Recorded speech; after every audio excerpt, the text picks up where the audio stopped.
Sebuah dokumen industri Rusia yang bocor baru-baru ini mengungkap transaksi militer yang akan mengubah keseimbangan kekuatan di Asia Pasifik. Cina berniat mengakuisisi 20 pesawat pengisian bahan bakar di udara raksasa, Ilyushin Il-78 Mk-90A, dari Rusia. Pengadaan 20 unit tanker ini sangat signifikan. Gelombang pertama pesanan dikabarkan akan dikirimkan antara tahun 2027 dan 2028. Mengapa pesawat tanker begitu krusial? Bagi Angkatan Udara Cina, PLAAF, pesawat ini adalah kunci untuk memperluas jangkauan operasi mereka melintasi Laut Cina Selatan, Selat Taiwan, dan Pasifik Barat. Tanpa tanker, jet tempur hanya bisa terbang jarak pendek. Akuisisi ini menjadi tanda bahwa Cina sedang melakukan lompatan besar dalam ambisi militer regionalnya. Mengapa Cina masih bergantung pada Rusia untuk tanker meskipun sudah memiliki pesawat domestik? Seberapa jauh jangkauan serangan PLAAF akan bertambah? Dan apa implikasinya bagi AS dan sekutunya? Dalam 20 menit ke depan, kita akan bedah akuisisi strategis ini dan dampaknya terhadap dominasi udara di Samudra Pasifik.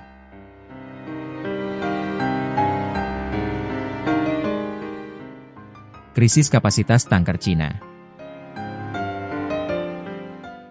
Akuisisi 20 unit Il-78 Mk-90A ini adalah solusi cepat untuk mengatasi kelemahan terbesar PLAAF saat ini, armada pengisian bahan bakar udara yang terbatas. Saat ini, PLAAF mengoperasikan beberapa jenis tanker. H-6U, dikembangkan dari pembom strategi Xi'an H-6. Tanker ini memiliki keterbatasan kapasitas dan kecepatan transfer bahan bakar karena desainnya yang sudah tua.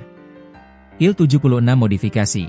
Beberapa pesawat Il-76 diperoleh dari Ukraina antara tahun 2014 dan 2016 dan dimodifikasi dengan POD pengisian bahan bakar UPAS-1. Jumlahnya juga terbatas. Cina memang tengah meningkatkan produksi pesawat tanker buatan dalam negeri, yaitu Xi'an Y-20 atau Y-20U U-20 yang dikembangkan dari pesawat angkut strategis Y-20. Namun, proses peningkatan kapasitas produksi Y-20 membutuhkan waktu. Oleh karena itu, pengadaan 20 unit Il-78 Mk-90A dari Rusia berfungsi sebagai solusi sementara yang cepat dan andal untuk mengisi kekosongan kapasitas tanker PLAAF yang sangat dibutuhkan untuk mencapai operasi berkelanjutan.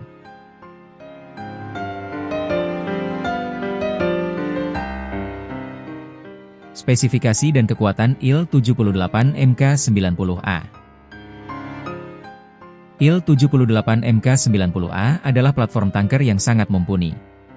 Pesawat ini dikembangkan berbasis pesawat angkut strategis Ilyushin Il-76 MD-90A yang diproduksi di fasilitas Aviastar SP di Ulyanovsk, Rusia. Kunci spesifikasi Il-78 Mk-90A. Mesin ditenagai oleh 4 mesin turbofan modern PS-90A-76.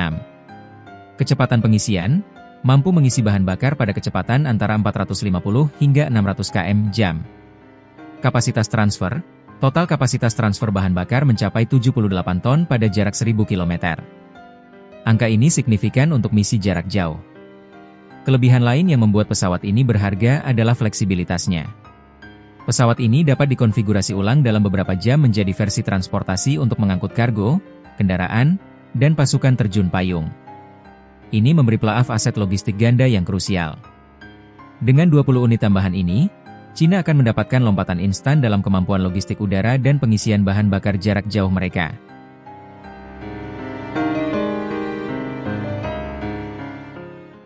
Implikasi strategis, memperluas jangkauan PLAAF. Inilah inti dari akuisisi ini, perluasan jangkauan operasional PLAAF. Tujuan utama dari peningkatan jumlah pesawat tanker Cina menjadi, beberapa lusin, adalah untuk mencapai operasi berkelanjutan di 3 wilayah konflik potensial paling penting. Laut Cina Selatan, LCS tanker memungkinkan jet tempur Cina untuk berpatroli jauh lebih lama dan lebih dalam ke wilayah LCS yang disengketakan, termasuk di sekitar pulau buatan yang dibangun Cina. Ini akan secara signifikan meningkatkan kemampuan Cina untuk memproyeksikan kekuatan ke Asia Tenggara.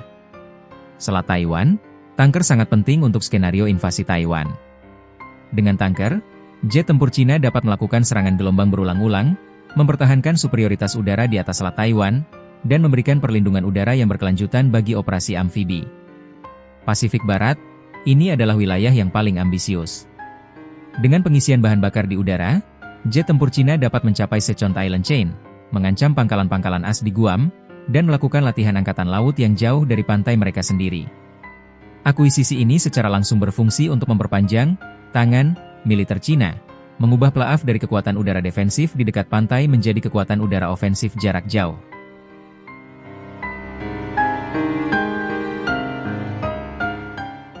Rusia sebagai pemasok teknologi kritis.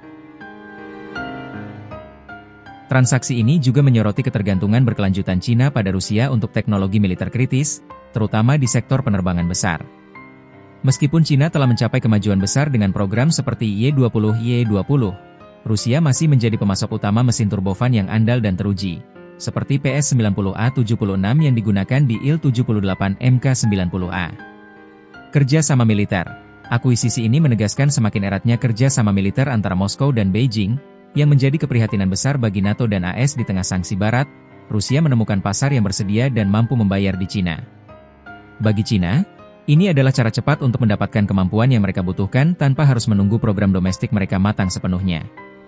Akuisisi ini, bersama dengan sejarah perolehan Il-76 dari Ukraina, menunjukkan bahwa PLAAF memiliki rekam jejak dalam mencari platform tanker siap pakai untuk mempercepat modernisasi armada mereka. Bocornya dokumen industri Rusia yang mengungkap niat Cina mengakuisisi 20 pesawat tanker Il-78 Mk-90A adalah berita besar. Ini menunjukkan bahwa Cina sedang melakukan upaya terpadu untuk menghilangkan kelemahan terbesarnya di udara. Dengan kemampuan untuk mentransfer 78 ton bahan bakar dan fleksibilitas platform Il-76, PLAAF akan segera dapat memperpanjang jangkauan jet tempurnya secara signifikan. Konsekuensinya adalah peningkatan ancaman yang nyata terhadap kedaulatan di Laut Cina Selatan dan destabilisasi keseimbangan militer di Pasifik Barat. Cina akan menjadi pemain global sejati yang mampu memproyeksikan kekuatan udaranya di area yang sangat jauh.